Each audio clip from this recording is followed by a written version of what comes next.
बच्चों, आज मैं तुमसे वही बात कहने आया हूं जो खुद भगवान श्री कृष्ण ने अर्जुन से कही थी। उठो, जागो और तब तक मत रुको जब तक लक्ष्य की प्राप्ति न हो जाए। आज तुम्हारा रणभूमि में कोई युद्ध का मैदान नहीं, तुम्हारा रणभूमि है तुम्हारा किताबें और सपने, तुम्हारा गांडीव है तुम्हारा पेन, और तुम्हारा दुश्मन कोई और नहीं बल्कि तुम्हारी आलस्य, डर और टालमटोल है। क्यों पढ़ाई से भागते हो? जरा सोचो, जब भी किताब खोलते हो नींद क्यों आती है? क्यों मोबाइल उठाते ही दिमाग तेज हो जाता है लेकिन किताब खोलते ही भारी लगने लगता है? क्योंकि तुम्हारा मन आसान रास्ता चुनता है। मन हमेशा कहेगा चलो बाद में पढ़ लेंगे, अभी आराम कर लो। लेकिन गीता कहती है आत्मा ही मनुष्य का मित्र है और आत्मा ही मनुष्य का शत्रु है। मतलब क्या? अगर तुम मन को कंट्रोल कर लो तो वही तुम्हारा सबसे बड़ा साथी है, लेकिन अगर मन ने तुम्हें कंट्रोल कर लिया तो वही तुम्हें बर्बाद कर देगा। अर्जुन भी डरा हुआ था। उसने कहा, हे माधव, मैं नहीं लड़ सकता, मेरा मन विचलित है। श्री कृष्ण ने कहा, हे पार्थ, उठो, तुम्हारा कर्तव्य युद्ध करना है और युद्ध से भागना अधर्म है। अब सोचो, अर्जुन को कुरुक्षेत्र का युद्ध जीतना था और तुम्हें अपनी पढ़ाई का युद्ध जीतना है। अर्जुन अगर मैदान से भागता तो इतिहास उसे कायर के रूप में याद करता।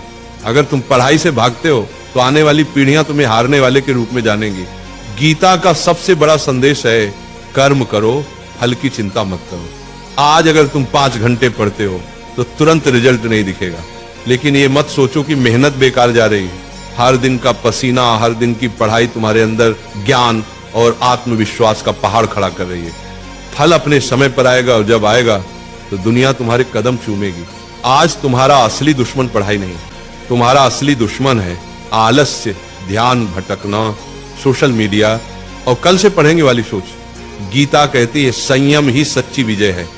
अगर तुम अपने दिमाग को मोबाइल से हटाकर किताबों पर टिकाना सीख गए तो तुम वही विद्यार्थी बन जाओगे जिसे देखकर लोग कहेंगे ये लड़का भगवान की दी हुई मिसाल है। याद रखो, अर्जुन ने युद्ध इसलिए जीता क्योंकि श्री कृष्ण उसके साथ थे।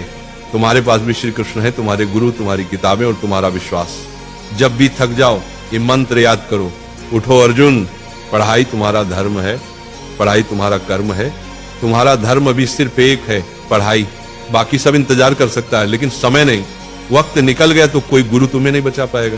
अर्जुन ने मैदान में खड़े होकर कहा था, हे माधव, अब मैं तैयार हूं, अब मैं अपने धर्म का पालन करूंगा।